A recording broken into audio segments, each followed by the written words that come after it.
Eddard Stark did not come to King's Landing seeking a holy war.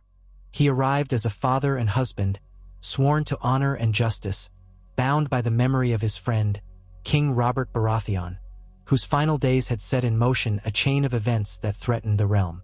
Yet in this alternate turning of the wheel, the inevitable tragedies that would have befallen Ned Stark found themselves diverted by a growing movement.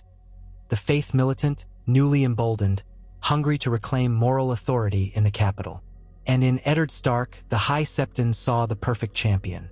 Ned's sense of justice had always been as pure as the snows of the north, and though he did not wear his piety on his sleeve, he was a man of the old gods who recognized the universal moral code that bound the seven kingdoms. Duty, honor, compassion, these had been his guiding lights.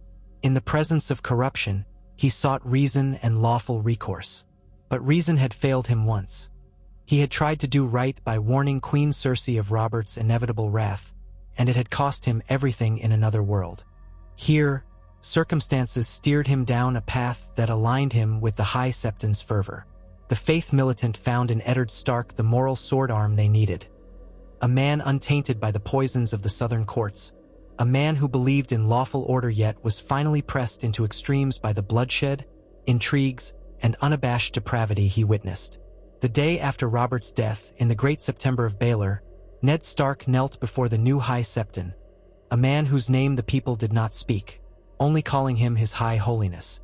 There, with eyes still mourning the passing of a dear friend and the sins that had brought the realm to chaos, Ned swore an oath to protect King Joffrey's claim until it could be lawfully confirmed or denied. He also swore to uphold the faith's right to discipline its own. The Sparrows and the faith militant returned to old privileges that had lain dormant since the days of the Targaryens. In that pivotal moment, he found an unexpected unity with the city's pious. He was determined to cleanse King's Landing of the corruption that had soiled Robert's reign, and if the faith provided a lawful means to do so, then he would join them, provided their justice remained true. In the days that followed, events moved quickly. At first, Ned remained unaware of the High Septon's deeper intent. He believed the faith only sought to reestablish the authority to judge its own flock, punish heretics, and discipline those who committed crimes against the gods.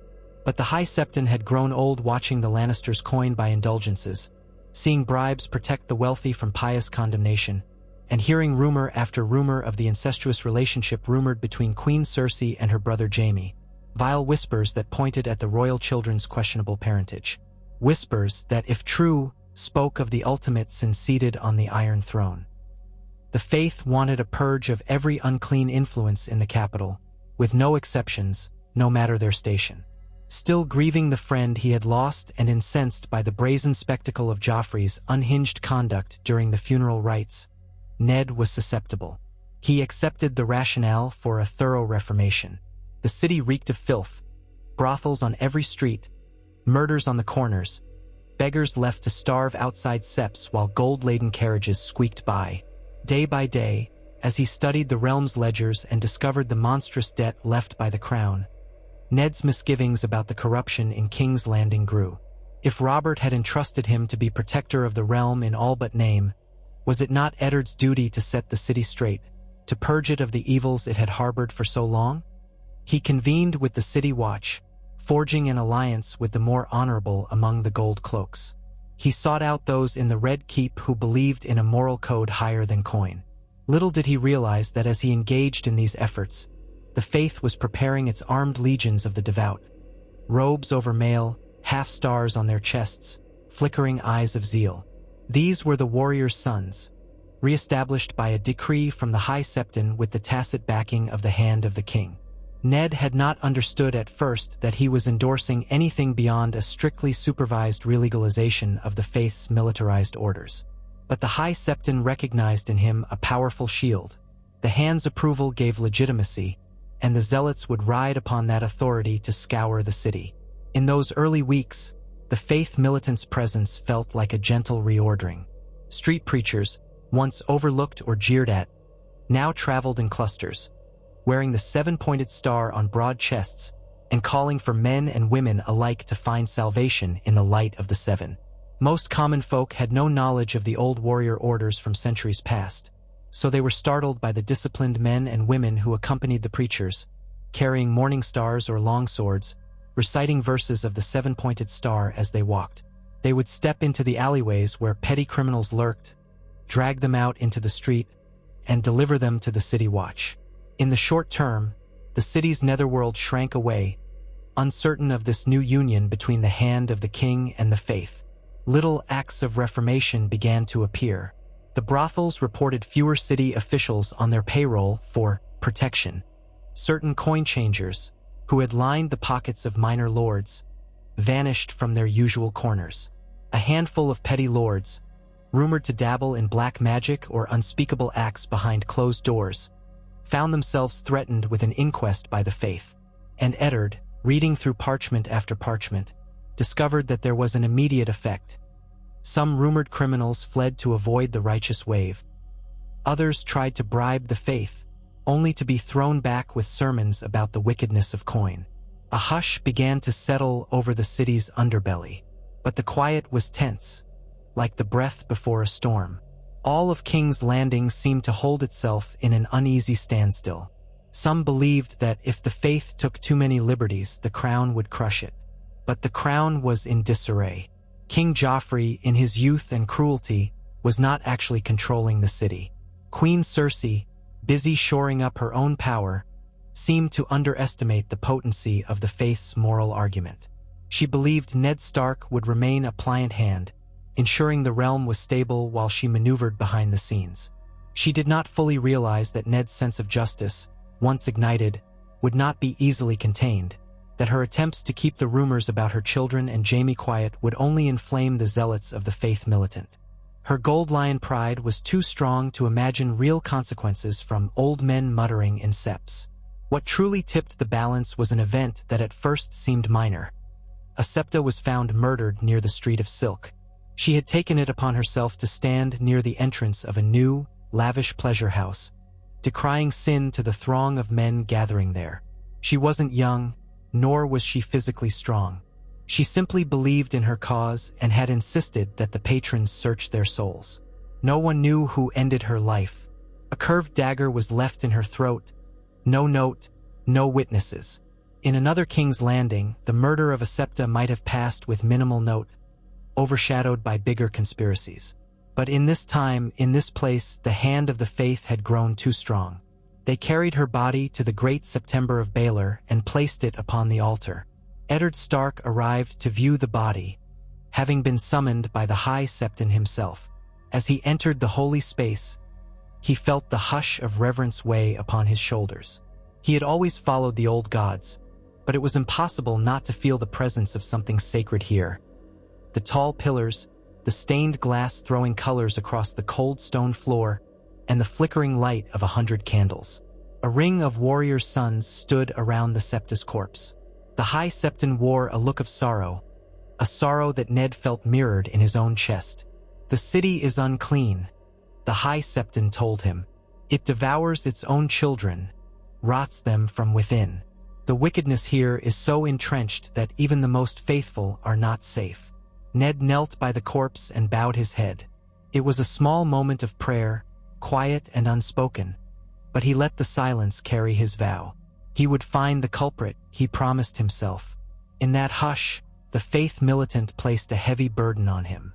"We beseech you, Lord Hand," they said, "allow us to root out these murderers, these vile dens of sin. Grant us the freedom to cleanse the city in the name of the Seven. We have your authority, but we need your open declaration. Let the city know that we do not act in secrecy or shame. Let them see the hand of the king stands by the faith." First, Ned hesitated. He was no stranger to violence, but the idea of unleashing a purge unsettled him. He had once believed the crown's law was enough, that the city watch, led by men like his old friend Janos Slint, though Slint's loyalty had often proven questionable, could suffice to maintain order. But the watch was riddled with bribes, half the men more loyal to local criminal lords than the throne. A thorough cleansing might indeed require a stronger approach. If, however, he openly endorsed a purge, how many innocents might be swept up in the faith's net? But the sight of the murdered septa, the sorrowful eyes of the faithful, and the knowledge that the city was near tipping into chaos pushed him forward. He gave a measured consent. "We will bring these killers to justice," he declared. "Let no innocent bleed for the crimes of the wicked, but let no wicked soul remain unpunished." That was all the faith militant needed. Over the next few days, squads of robed and armored warriors began methodical sweeps through Flea Bottom, the Street of Silk, and the bustling markets. Their approach was not subtle. They would arrive unannounced, chanting prayers, demanding from every shopkeeper or innkeeper an accounting of their souls. If something suspicious was found, prostitutes too young to be of consenting age, or signs of black market dealings, they arrested the owners, confiscated goods, and burned what they deemed unholy. Often, local toughs tried to fight them off, but the faith militant was well-trained. Steel clashed against steel in alleyways, and though the city watch initially looked on with uncertainty, Ned's order compelled them to assist. Janos Slint might have balked at first, but he saw the tide turning and aligned himself with the winning side. It happened in a series of quick escalations. A drunken gang of cutthroats set upon a small group of faith militant in a side street, only to be cut down with pious fury. Word spread among the criminals that the new holy dogs had the hand's blessing. Some criminals fled the city altogether, but others resisted, sparking brief, vicious battles in the slums. The faith advanced with the fervor of a crusade. They posted watchers at every gate, wearing half-stars and chanting that no sinner might escape the light of the seven. Smoke began to drift into the sky from the far side of the city as lowly dens were set aflame.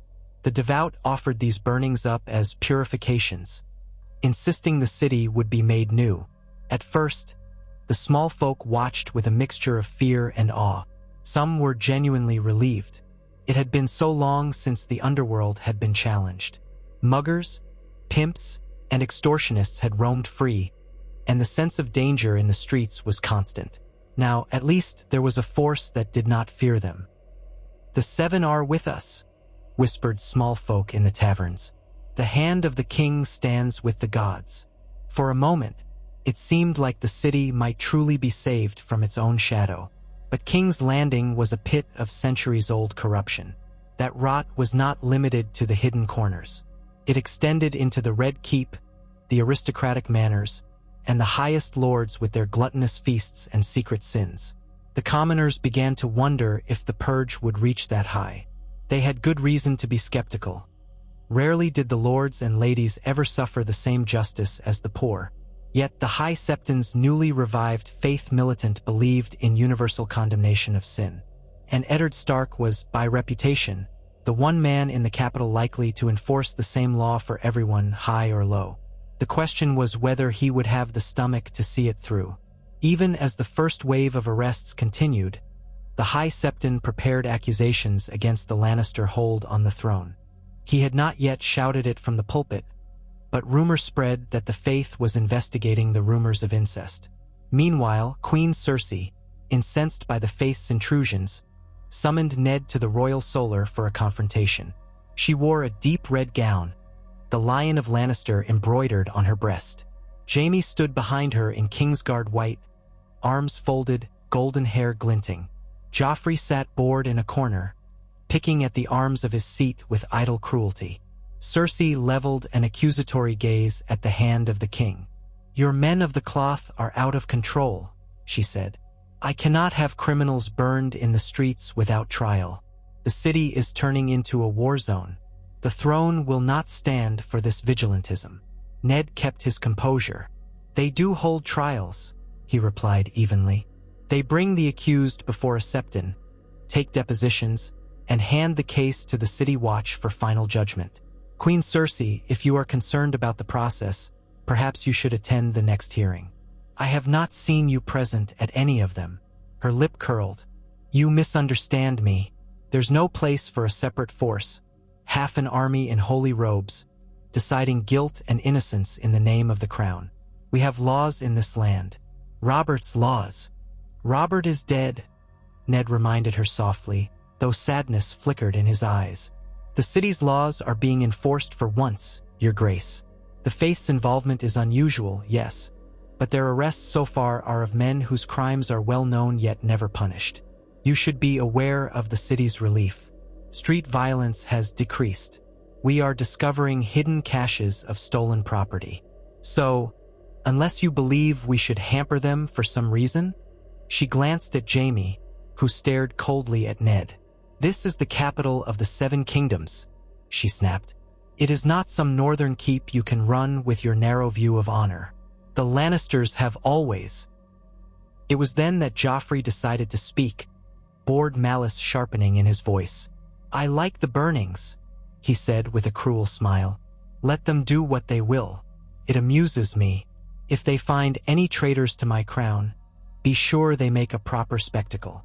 For a heartbeat, Ned's gaze flicked to the boy king. He remembered Robert's hearty laugh, Robert's love for feasts and battles, and realized how different father and son truly were. Joffrey's enjoyment of suffering chilled Ned's heart, but ironically, the boy's callous endorsement left Cersei in a precarious position. She couldn't openly defy her son's wishes in front of her brother, her guard, and the Hand. So, she pursed her lips and let it be, turning her face away, frustration seething beneath the surface. Jaime Lannister's eyes narrowed. He perceived the threat as well as Cersei did. The Faith Militant, once it finished with the dregs of the city, might set its sights on the Red Keep. The Kingslayer could sense the tension escalating, but for the moment, there was no easy recourse. So he stood watchful, hand lightly resting on the hilt of his sword, the very picture of Kingsguard stoicism. Outside the palace walls, the city grew accustomed to daily marches of chanting faithful. The Great September of Baelor became a fortress of moral authority. The High Septon led prayers for the city's soul every dawn, the steps of the Sept filled with worshippers from all walks of life. More and more of the populace, tired of living in fear and starved by rising prices of bread, sought refuge in faith. The rumor that Eddard Stark himself might appear at the Sept for public devotion spread hope. All the while, the Faith Militant continued its sweep. It was in these fervent days that Ned received a troubling parchment. It spoke of High Lords rumored to host nightly sins, and the list of names came from confessions gleaned by the Faith Militant from the criminals in Flea Bottom. Some of these lords were Lannister bannermen or men who had once been close to Robert. The letter requested Ned's sanction to investigate further, even in the manners of the Highborn. Ned felt a twinge of unease. So far, the Faith's purge had mostly targeted those who preyed on the poor. But if they began hauling in members of the nobility, the crown's forces might truly crack down on them. He worried about the city being torn apart. But was it not the entire purpose of justice to treat the high and low the same? Ned's conscience warred with caution. He was an honorable man. He recalled the words of the High Septon at the murdered Septa's altar. The city is unclean. If the city was truly to be cleaned, it could not end with the poor. The real corruption had always been among the wealthy and powerful. If Ned refused, he would be no better than all the others who turned a blind eye to injustice. Late that night, he walked the dark corridors of the Red Keep in search of an answer. His footsteps echoed against the cold stone. He could almost hear Robert's voice in his head, telling him that sometimes you had to do monstrous things for the good of the realm. But Robert was gone, and the realm was his responsibility now. At length, he gave his decision. He wrote the words carefully. All men are subject to law in the 7 kingdoms. He sealed the parchment and sent it back to the High Septon by one of his loyal guards. With that, he effectively granted the Faith the authority to question lords and ladies suspected of grave sins or crimes.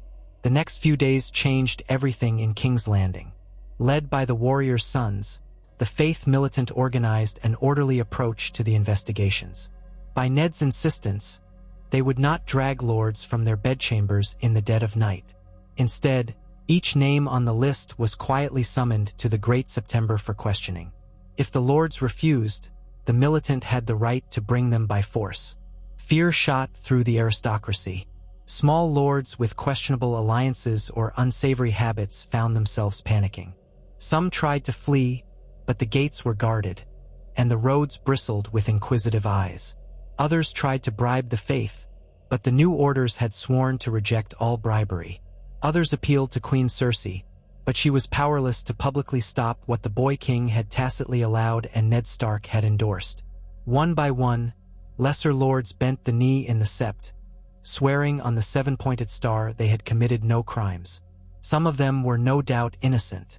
Others, caught in lies by witnesses from Flea Bottom, were forced into humiliating confessions. In a swift proceeding, they might be sentenced to fines, forced penance, or for the worst crimes, imprisonment. The city's rumor mill devoured each new scandal. The tension mounted further when a cousin to the Lannisters, a lesser scion of Casterly Rock, was accused of engineering robberies in King's Landing. Under the pressure of the Faith's interrogation, the cousin broke and accused members of the royal court of involvement. Suddenly, it was no longer possible for the Purge to rema. In the shadow of plausibility, it was stepping into the Red Keep itself. Ned braced for the inevitable confrontation. High Septon and Faith Militant, along with the City Watch, arrived outside the walls of the Red Keep to question a handful of courtiers named by the Lannister cousin. By then, Jaime Lannister had had enough. He stood at the gate in his Kingsguard armor, flanked by red-cloaked guards loyal to House Lannister. The Faith Militant demanded entry, brandishing the authority from the hand. Jaime refused them, stating that they had no right to question the king's courtiers inside the royal seat. The atmosphere was explosive. Ned rushed to the gate, anxious to prevent bloodshed.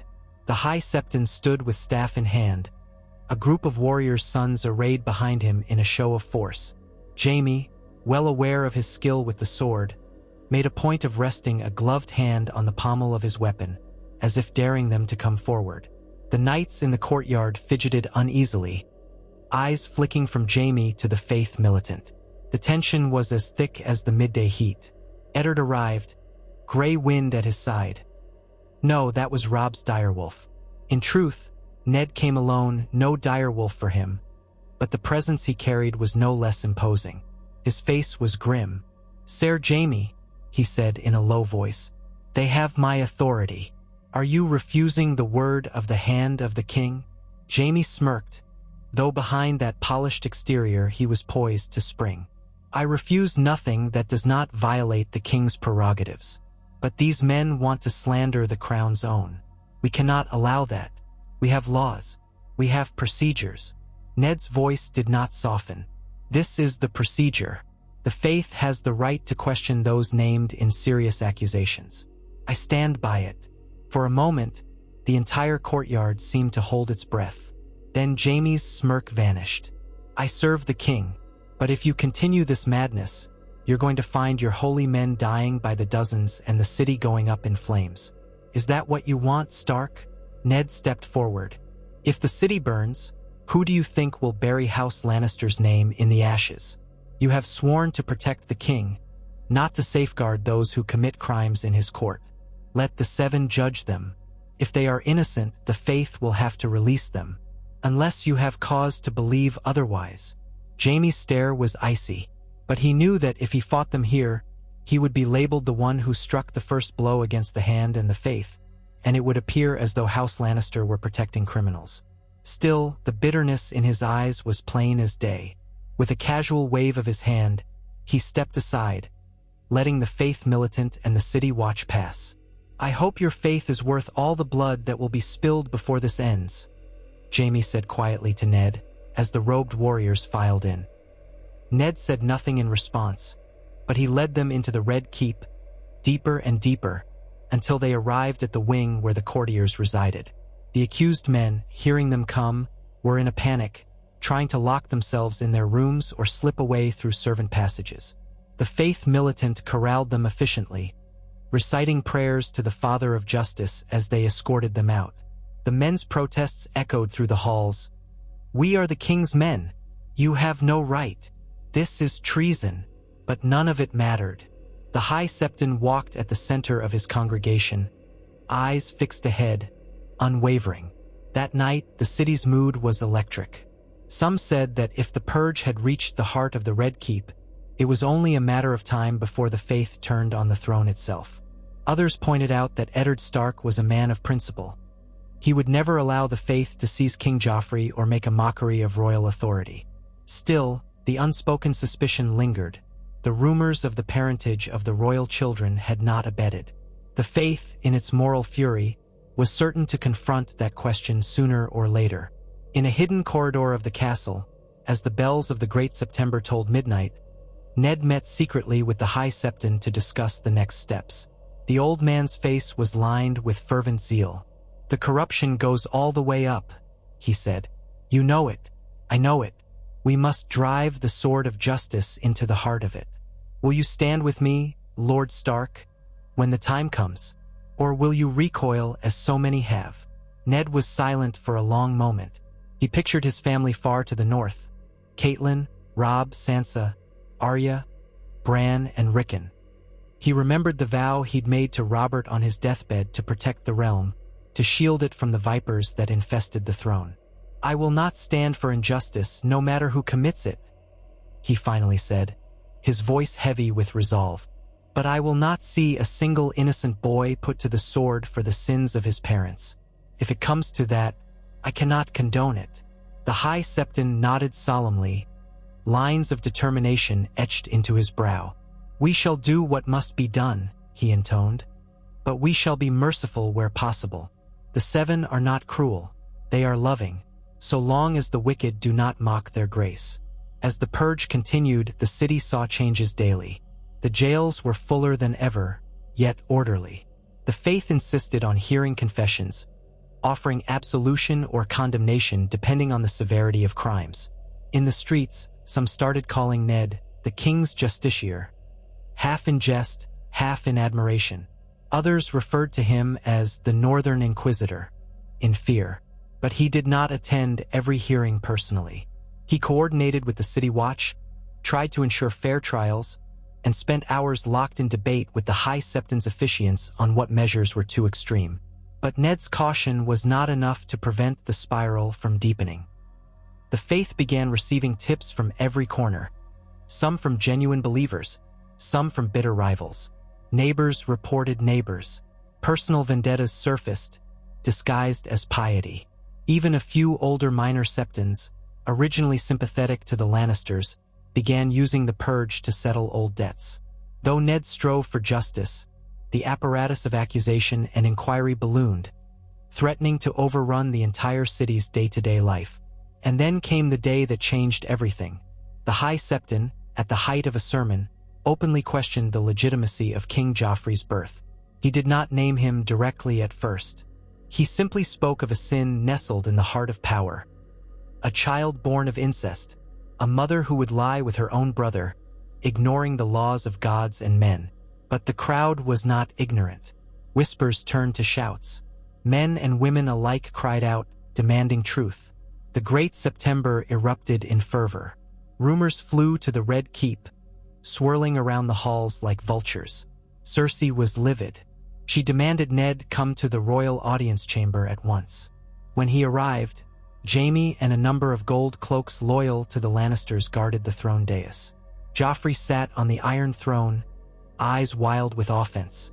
Cersei stood next to him, knuckles white. Littlefinger hovered nearby, watchful. Varys was absent, perhaps wisely. "This is your doing," Cersei screamed the moment Ned entered. "You've unleashed a plague of fanatics upon us, and they dare to question the king's lineage? They speak sedition, traitorous lies. You will put a stop to it, or you will be considered a traitor yourself." Ned stepped forward, acutely aware of the swords in the room. "Sedition is not what I desire. I have tried to protect the realm, your grace. But if these rumors prove true," his voice wavered. He hated the thought that his friend Robert had been so cruelly deceived in the fatherhood of the children he loved as his heirs. But the truth was the truth, and Ned had never turned away from it. If these rumors are false, then the faith will be forced to recant. But I cannot simply muzzle them if they seek the truth. Joffrey sat up, his gaunt face twisting into something like fury. "We are the truth," he snarled. "I am the king. I'll have their heads for this insolence." Cersei turned to her son, trying to soothe him, but her words came out sharp. "They must be silenced, Joff. We can make an example of the High Septon. Have him arrested or executed for treason, if Lord Stark will not rein in his dogs." She glowered at Ned, eyes narrowed. "Well, Lord Hand? Will you stand by while these maniacs call our king a bastard born of incest?" Ned held her gaze. "I will stand by the truth. If it is proven they lie, I'll help punish them. But if they do not lie, your grace, you know the cost. The realm will not suffer a false king on the Iron Throne." Jaime's hand fell to his sword again, a familiar threat. The gold cloaks around the hall began to shift restlessly. Littlefinger stepped in quickly, voice smooth as silk. "Perhaps we should consider a more diplomatic approach, your grace. Lord Stark, you have the city's ear. The High Septon trusts you. Could you not persuade him that while the faith may question the souls of men, the parentage of the crown's children is quite a separate matter?" Ned was not blind to Littlefinger's manipulations. He recognized the attempt at a middle ground, but he had no illusions about why it was being suggested. Littlefinger wanted calm so that he could continue his own schemes, likely, and perhaps he hoped to undermine Ned's alliance with the High Septon. But was it the best solution? Stopping the faith from voicing their suspicions would bury the question. Yet burying the truth was never Ned's way, even if it might avert war. He drew a quiet breath. "I will speak to the High Septon, but I will not order him to lie. If your innocence is absolute, you should have nothing to fear from any inquiry." Cersei's face went white, and Joffrey seethed, but it was Jaime's voice that rung with quiet menace. "You realize, Stark, that if you feed this conflagration, we all burn. The Lannisters do not take kindly to treason." Ned met his eyes. "I realize if the truth is treason, we have no realm left worth saving." With that, he turned and left the hall, the gold cloaks parting nervously before him. The next day, he went to the Great September. He met the High Septon in private, behind the towering altars. Incense drifted through the air. "Your Holiness," Ned said in a subdued tone, "your sermon has done what you intended. The rumors are no longer rumors. You have called the king himself a bastard born of incest. Though you did not say his name, we know your meaning. The queen demands redress. If you have evidence, present it. If you do not, the realm stands on a knife's edge for nothing." The old man's eyes shone with a fervor that was both terrifying and mesmerizing. "Lord Stark, we have confessions from more than one source. We have testimonies from the late King Robert's bastard children, who were hidden away. We have women in the Street of Silk who speak of the Queen's brother. It is enough to cast doubt 1,000-fold. The realm is owed the truth. We cannot let an abomination of the gods remain on the throne." Ned felt the walls closing in. "If you press this in public, there will be war. The Lannisters will never yield. Their bannermen will rally to their side. And what of the rest of the realm? We face the threat of a war on multiple fronts. If the lords believe your claims, some will join you. Some will see a chance to carve out power for themselves. Blood will flow in the streets." The High Septon bowed his head as if in prayer. "Better war than living in sin. Better to face the rightful scourge of the gods than to let the realm be a nest of incestuous vipers." A cold dread coiled in Ned's heart. He recognized the unstoppable tide of religious fervor, the zeal that had toppled kings in ancient times. He saw that there was no turning back. Yet he tried a final time to compromise. "I will not stand in your way if you seek to question the queen and her brother lawfully. If we gather the Great Council, present your evidence, and let the lords of the realm decide. But do not declare the boy king an abomination in the streets until we have lawful proof. You do not want a city in flames." The High Septon considered. "A great council could indeed be called, but I will not wait too long.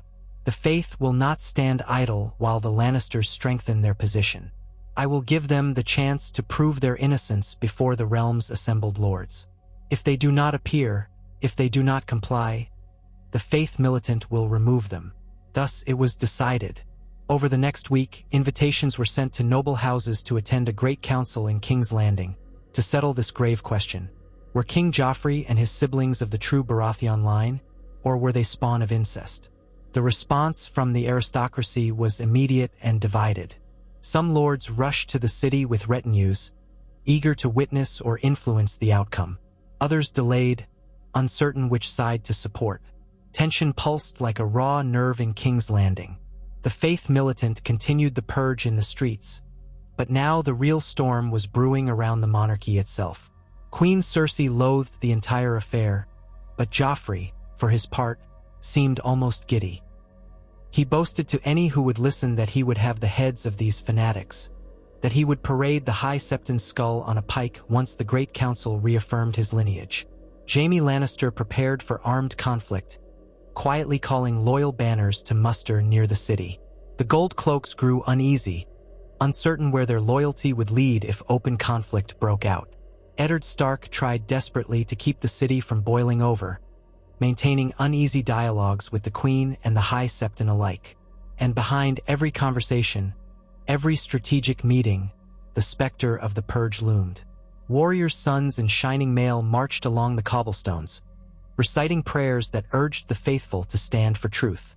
Street corners saw self-flagellating zealots, who called for more severe penalties against any who defied the Seven's law. People whispered that if the Lannisters were proven guilty, the faith would demand the entire line be cast down, children and all. Ned prayed that it would not come to that. He had no desire to see children punished for the sins of their parents. But the faith was unwavering.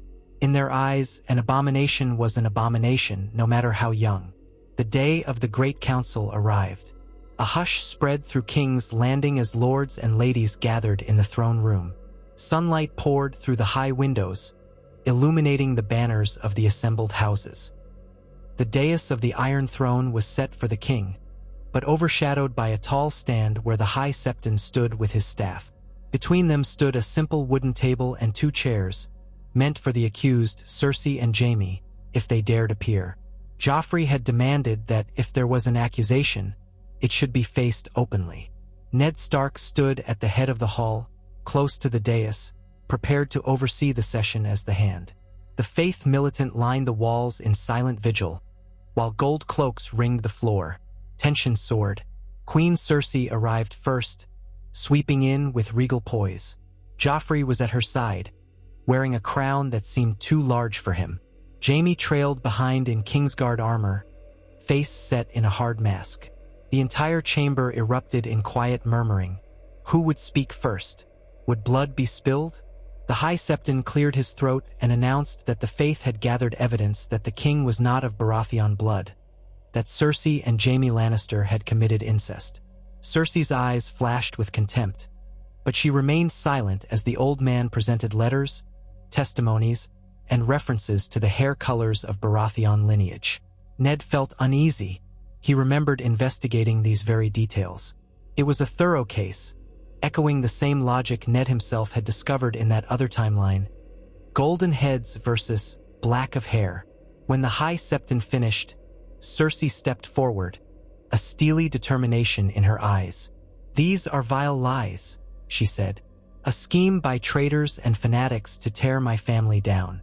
My husband, King Robert, knew these children were his. He accepted them. This nonsense about hair color and rumors from whores is a travesty. I see no proof here that stands up to the dignity of the crown." Jaime said nothing but kept his hand near his sword hilt. Joffrey glared around the hall, daring someone to speak out.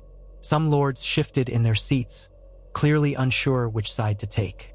The High Septon then called for a final witness. A black-haired youth with fierce eyes, introduced as Gendry, said to be Robert's bastard son. Gendry testified that his mother told him of Robert's hair, Robert's line, and the unusual nature of these golden-haired children. A hush fell. Gendry's testimony was not conclusive in itself, but it struck a chord in many lords' hearts. Robert's bastards were black of hair, while Joffrey was not. At length, Eddard Stark spoke. He addressed the lords of the realm, keeping his voice measured and calm. "We must heed the truth. When I served King Robert, I examined the lineages as well. The Baratheon line is known for its distinctive black hair, inherited by nearly every true-born child for generations. Yet the 3 children of Cersei Lannister bear golden hair. It is an anomaly so stark it begs explanation. Coupled with the testimony of many who claim to have seen the queen and her brother in acts that defy the gods, we cannot ignore the possibility that the king on the throne is not of Baratheon blood. A wave of gasps and murmurs followed. Some reached for their weapons, expecting violence. But then the High Septon delivered the blow. We of the faith declare that King Joffrey's claim to the Iron Throne is unholy and invalid. The Lannisters must stand down from the throne and submit to the will of the Seven. If they resist, they are sinners who defy the very gods. We call upon the realm to rise in righteousness and cast them out. Cersei's face blanched. Joffrey leapt to his feet with a snarl, drawing a short sword. "You dare deny me?" he shrieked. "I'll have you torn apart. I am the king, you filthy old fool." Chaos erupted. Some lords stood and shouted in agreement or protest.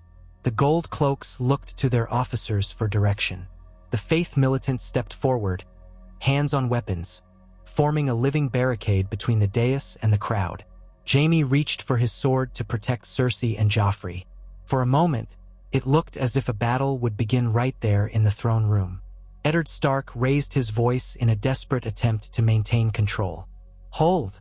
We will not shed blood in this sacred hall. Queen Cersei, for the sake of peace, I beg you to yield to an orderly transition.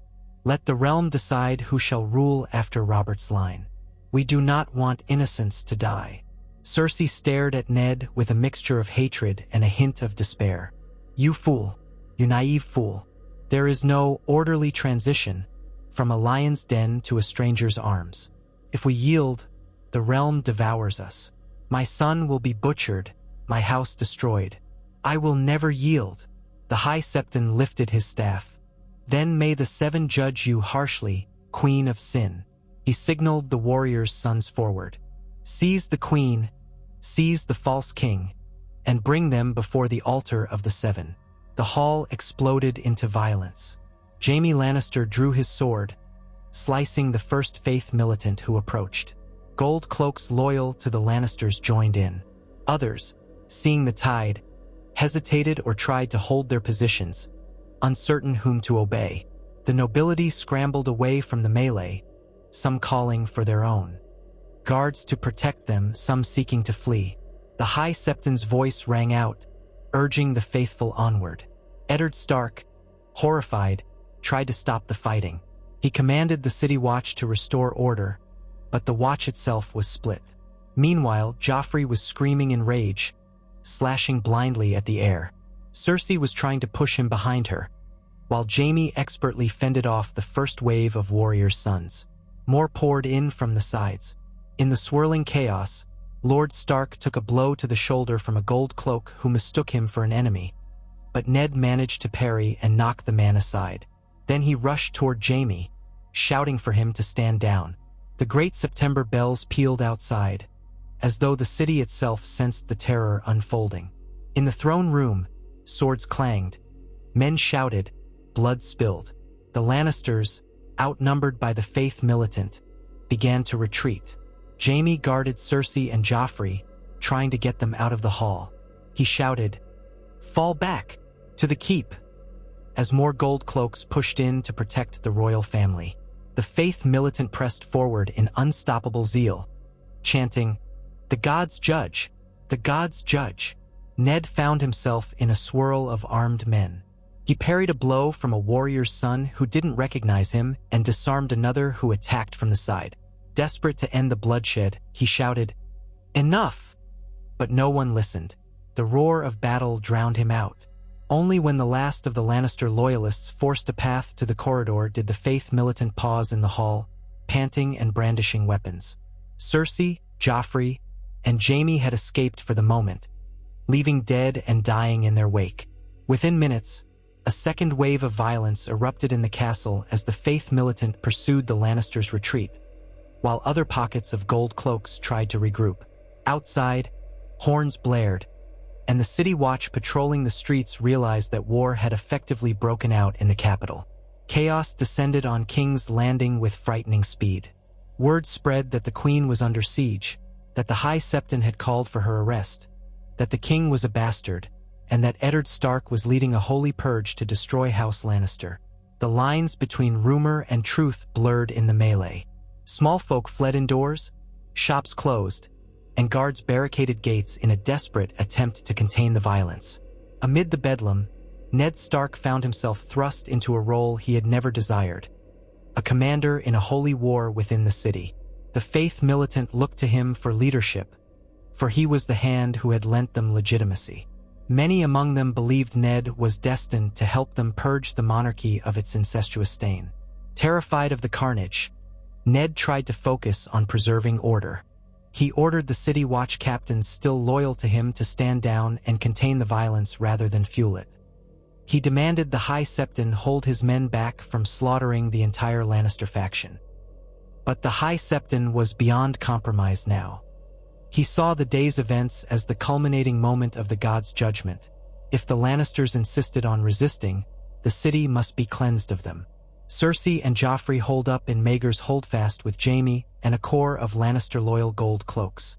Some of the Red Keep guards also stayed loyal, though many switched sides to the faith, seeing which way the wind blew.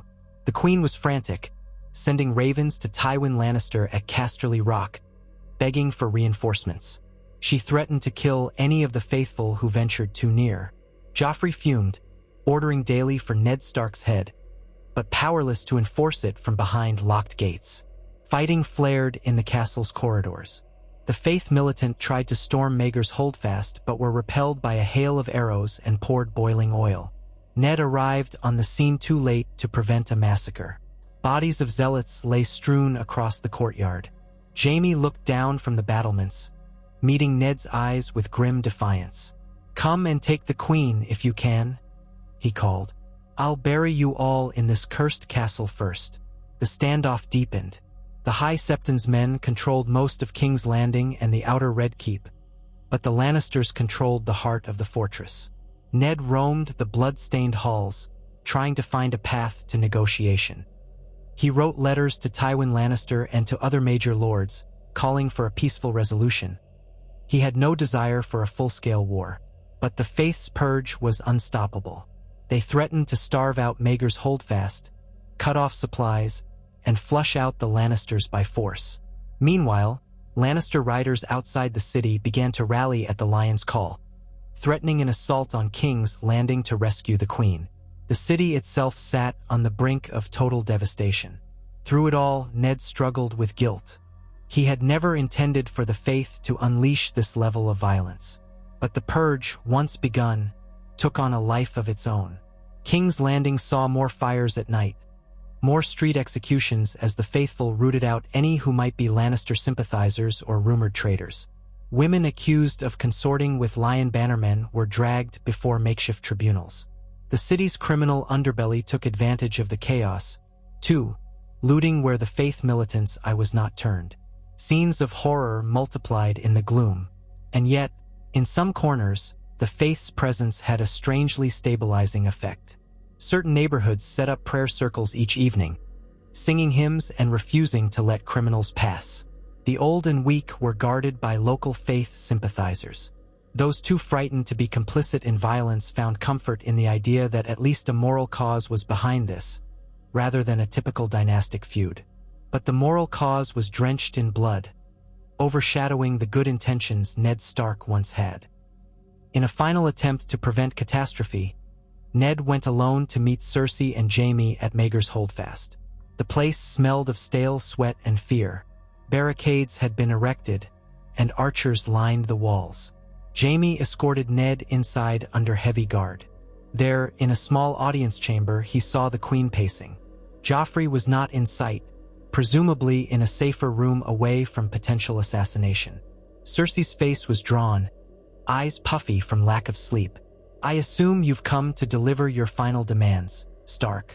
Do you want my head on a spike or my body in a dungeon? Or perhaps you want to parade me naked through the city streets, as your faith's whores do to others?" Ned stood silent for a moment, taking in the tension. Jaime hovered near, ready to spring. The Lannister guards lined the walls. "I want no more bloodshed," Ned said at last, voice subdued. "The city is in turmoil. If you will yield, stand down from the throne, and submit to a fair trial before the realm's lords, the faith can be made to show mercy. Jaime let out a bark of laughter. Mercy? We've seen what the faith does to those it deems sinners. What mercy was shown to the men in the throne room? Cersei's expression was bitter. We will not yield. I will not hand over my children to be butchered on the altar of the Seven. I know exactly what your High Septon wants. He wants the Lannisters undone, destroyed, made an example. And you, Ned Stark, you are enabling him. Ned found no easy rebuttal. I only wanted justice, he said softly. If Joffrey is not Robert's son, then he cannot sit the throne. I will do whatever I can to spare the children, if possible.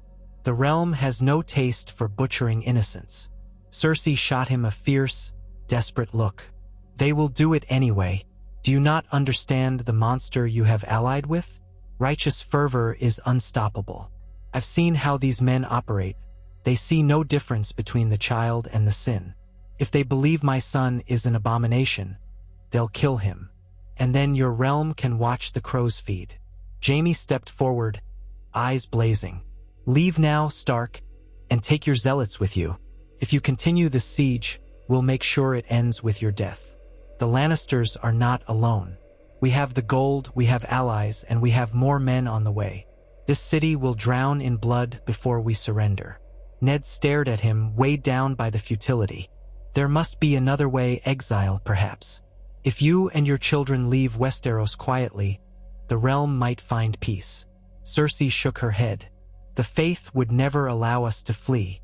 They'd hunt us down, call it righteous retribution. No, Lord Stark, you've cornered a lion. And lions do not die easily. Ned saw the truth of it. There would be no compromise. He turned and left, the guards opening the path. Jaime's bitter smile followed him. Outside, the courtyard was thick with tension as the faith militant ringed the perimeter. Ned emerged, shaking his head to the waiting officers. They will not yield, he told the High Septon's representatives. The men nodded grimly, eyes gleaming with zealous conviction. A plan was already forming in their minds, an assault or worse. The siege ground on, and rumors came that Tywin Lannister's army was on the march. A second front of war threatened to converge on King's Landing.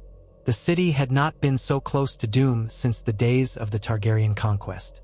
Yet Eddard Stark tried again and again to broker peace. He told the High Septon that if the Lannisters were forcibly removed, the faith must spare the children. The old man was non-committal. All must answer for their sins, he would say. Yet the gods are merciful. Let us see what they demand when the time comes. Then, one stormy night, the unthinkable happened. A group of faith militant zealots, impatient with the stalemate, broke ranks and launched a surprise attack on Maegor's Holdfast. They scaled walls using grappling hooks and ropes, carrying torches. The defenders fought back fiercely. A fire started on the southwestern rampart. Screams filled the midnight air. Ned, awakened by the clamor, rushed to the castle courtyard, but it was already too late.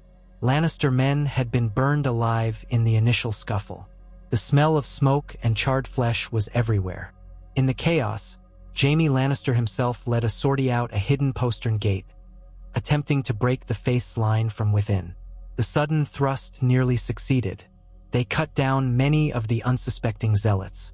For a horrifying moment, it seemed as if the entire Red Keep might be set ablaze. Ned forced his way through the confusion, shouting orders to the City Watch to put out the fires and quell the fighting. The surge of violence raged around him like a hurricane. He glimpsed men hacking each other apart in the flickering orange light. Eventually, the faith's superior numbers overwhelmed Jaime's sortie. The retreating Lannisters were driven back into the Holdfast. Jaime was wounded in the leg, carried back inside by loyal men. The assault ended in a stalemate again, but the casualties were enormous. Night turned to dawn with the keep's walls stained black by soot and the courtyard choked with smoke. The faith militant lost a legion of their most fanatical men, yet they crowed about the number of Lannisters slain. The defenders inside Maegor's Holdfast could scarcely hold on, but hold on they did, driven by desperation and lion's pride. King's Landing woke to the smell of charred remains. Fear and despair ran rampant. The small folk realized the purge had gone too far. Many still supported the faith's condemnation of corruption, but they had not wanted a citywide war that threatened to bring the Lannister armies crashing in to slaughter them. Some whispered that Eddard Stark should have reigned in the faith long ago.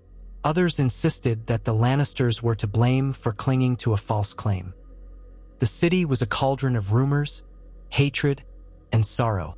Seeing the devastation, Ned made one last gamble. He convened a council of the major houses present in King's Landing, some Tyrells, Redwynes, Tullis, and a smattering of lesser lords who had come for the Great Council. He explained the dire situation. If Tywin Lannister attacks, he will show no quarter. The faith will fight to the death. The city will be destroyed. We cannot allow this. I beg your help in forcing a compromise. The Queen must surrender the throne, but we must guarantee safe exile for her and her children. Let the boy king live, so we avoid total war. The lords hesitated, exchanging glances. Lord Mace Tyrell cleared his throat. The faith's condemnation is absolute, my lord. They will not accept letting an abomination roam free. They will demand trial and punishment. Ned pressed on. I cannot condone the murder of children. If the Queen's guilt is proven, then we can judge her. But Joffrey and his siblings, 8 or 9 years old in the case of Tommen, younger for Myrcella, should not bear that burden. Some lords nodded, uneasy but inclined to avoid more bloodshed. Others, especially those swayed by the High Septon, insisted the children were also abominations. Stalemate threatened. Finally, a compromise was reached in principle. If the Lannisters surrendered, the Queen would face trial, but the children would be placed in the custody of neutral guardians. It was a fragile arrangement, depending on the High Septon's acceptance and the Lannisters' capitulation. Ned delivered these terms to the High Septon personally. The old man listened, staff in hand, eyes impassive. You ask much, he said. The realm deserves the punishment of sin, but perhaps it is not for me to question your mercy. He offered no direct promise, but indicated that if the Lannisters laid down arms, the faith might allow the children to live, implying a secret caveat that the children might face holy discipline in the future. Armed with that half-pledge, Ned approached Maegor's holdfast under a flag of truce, accompanied by a few unarmed knights. Jaime met him at the gatehouse, his bandaged leg showing the toll of recent fighting. The tension was palpable. Ned laid out the proposed terms, emphasizing that it was the only hope to avoid the city's destruction.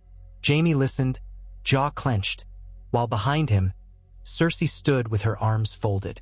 As Ned finished, she gave a short, humorless laugh. Safe exile? Guardians for my children chosen by you or that wretched High Septon? And I'm to face a trial by zealots? We'd be at their mercy. Better that than to die here, Ned said softly. Lord Tywin is coming.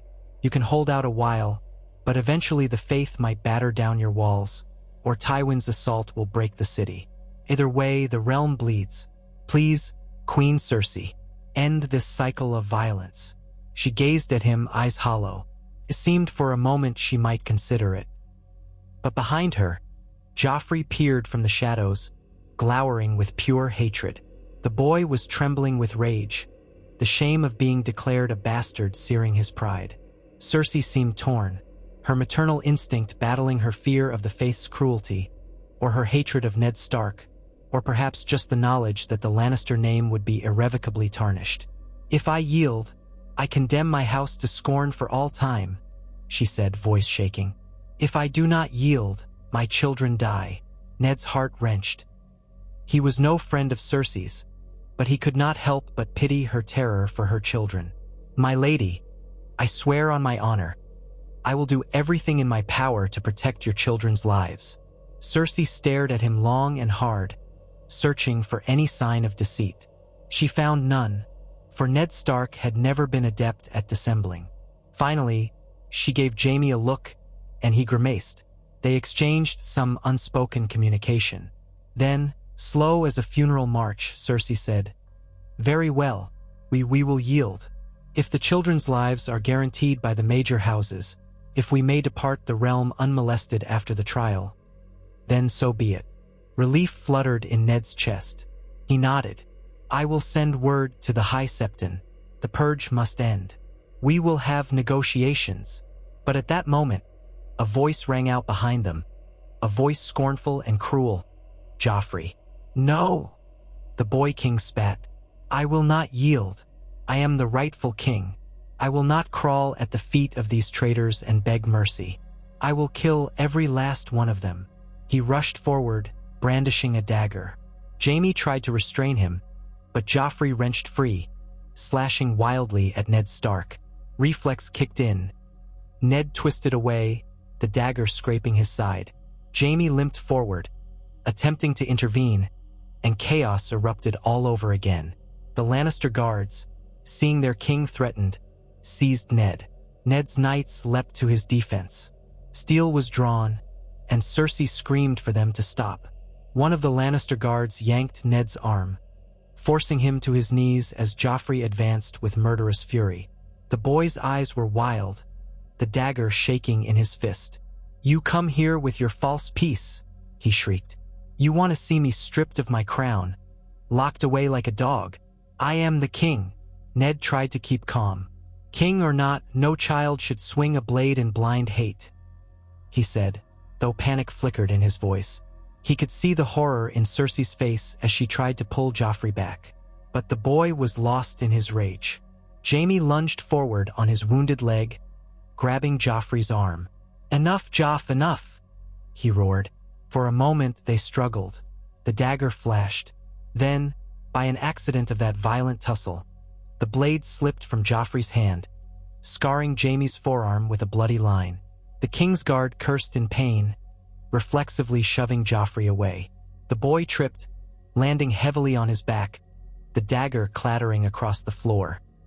Ned's knights used that moment of confusion to free him from the Lannister guards, and he staggered backward, stepping on the dagger. Everyone froze, hearts pounding. The metallic tang of blood and the smell of fear pervaded the air. Joffrey lay on the ground, dazed. Cersei stood pale and trembling. Jaime held his bleeding forearm with a grimace, while the Lannister guards brandished weapons in uncertain hostility. Slowly, Ned retrieved the dagger from the floor and tossed it aside, raising empty hands to show he meant no harm.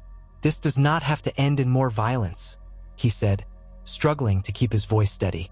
Queen Cersei, your son needs you. She rushed to Joffrey, helped him up. The boy glowered, wiping tears of fury. But the moment had passed. The chance for a simple acceptance of terms felt shattered beyond repair. Jaime hissed a curse under his breath. Take your men and go, Stark. We'll send a raven if we are willing to proceed. Ned recognized they were on a razor's edge. One wrong move could spark yet another bloodbath. He bowed his head, signaled his knights, and they left under the watchful gaze of the Lannister guards. Outside, the Faith Militant waited, anxious for news. Ned shook his head, telling them to hold. There might still be a path to peace.